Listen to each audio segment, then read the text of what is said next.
go, champ. It's the champ, Shannon the Cannon Briggs, and you're watching True School Sports. Let's go, champ. So David Haye's probably thinking, I'm going to go in with Tony Bellew, he's a cruiserweight, I'll probably smash him. This is in David Haye's mind, he's going to smash me, and he's going to jump to a world title fight. David's missing the point. I'm going to beat David Haye. I'm not saying enough. It ain't about the money. It's about beating David Haye. It's about beating the greatest cruiserweight that's ever come out of Great Britain. And for me right now, that is David Haye. He's a former undisputed cruiserweight champion, former heavyweight champion. I take David Haye's scalp. That makes me, after Joshua and Klitschko, outside of the champions in the heavyweight division, and that makes me the most wanted heavyweight when I smash the bitch. So I beat the bitch from Bermondsey. I become the most wanted heavyweight in the world outside of the champions. On that note, my brother, I have to go. I'm really all right, sorry. Thank you, Tony. I appreciate you so much. Absolute pleasure. All right, I'll see you around. I'm sure we will catch up. Hey, what's going on? It's your boy BT, and I came here to talk some boxing with the thousands of True School Sports subscribers. What's going on, guys? Now, in the aftermath of the David Haye Tony Bellew fight, I mean, obviously, I thought it was a good fight to watch. I thought it was very entertaining with the pre-fight build-up and then the fight itself. You know, Tony Bellew showed what he was made of on the night.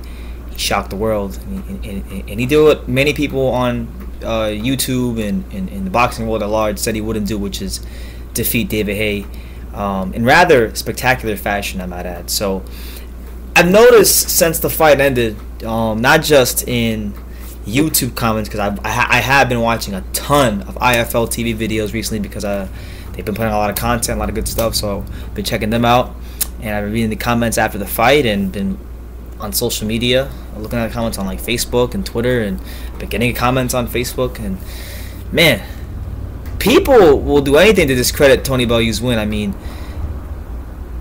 we have zero reason to feel sorry for David Haye. We have zero reason to feel sorry for him. I mean, yeah, he broke his Achilles. Okay, that's bad. You don't wish that on anybody. But it kind of just evens everything out, because you guys, it's almost like you guys have selective memory. But the same people who said Tony Bellew was going to get smashed up by David Haye, and that, you know, they were concerned for his health, and that David Haye's going to put him in a coma and put him in a hospital, and all this nonsense, the same people who said all that stuff are the same ones whining and complaining and moaning like little sissy girls that David Haye couldn't get the job done, that David Haye gassed out after the 4th or 5th round, and then he hurt his Achilles in the 6th. The fact of the matter is, Tony Bellew outsmarted David Haye. If you go, there's a video, I can't remember what the name of the channel was, but I believe the channel was Soccer AM. And for whatever reason, Soccer AM, it's a big soccer channel I'm subscribed to.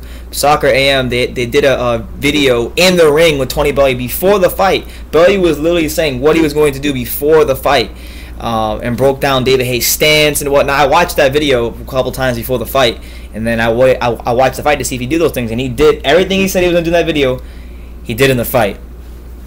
So I think a lot of people in the UK, people who are on the side of David Haye, they should be giving Bellew a lot more credit, because he's someone who's remained consistent throughout the whole, you know, media hype and media build-up. And even when I interviewed him, what was going to happen? He said that David Haye was no longer the fighter he used to be. He said that David Haye, if it gets past 4 rounds, was in big trouble.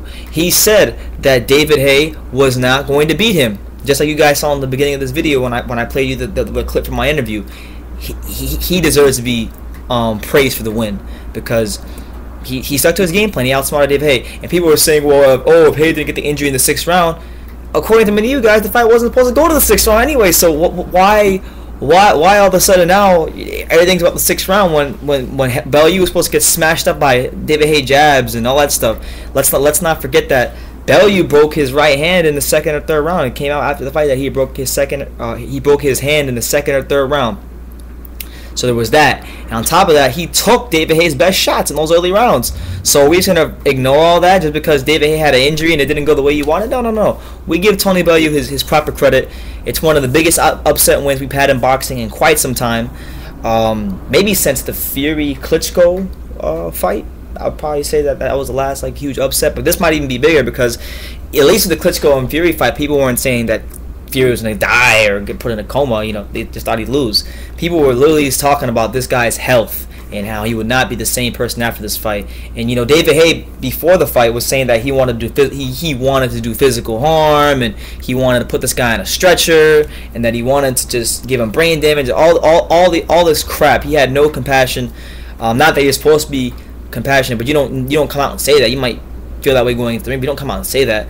And that's what it was, and it evened out in the fight. So that goes to show people out there that no matter how, if you might be more skilled than someone, more physically fit than someone, you still take every opponent serious. You still stay humble going into the ring. You obviously want to get the job done on the night, but you don't disrespect another fighter the way David Haye was and just expect that everything's going to be okay. So lesson to all the young fighters out there: don't ever take an opponent lightly, and don't ever threaten someone like that, because if you do lose, you look like an extreme ass at the end of the night. So to all you people out there defending David Haye and saying that all this crap about if he had his leg, if his Achilles was fine, you know, you guys shouldn't even talk about boxing, honestly, because first it was Bellew was going to get smashed. Now it's if.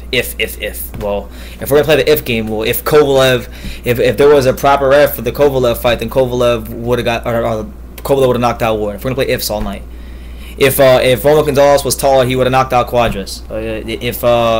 If Mike Tyson was in his prime, he would have never lost. We can play ifs all night, but the fact of the matter is, on the night, David Haye just didn't have the boxing smarts, the heart, and the character to match up with Tony Bellew. And that's the reality that he has to live with deep within himself, and that's the reality that, even though you guys won't admit it, it's the reality you got to live with as boxing fans, that you didn't have the heart and the character to get it done with someone like Tony Bellew.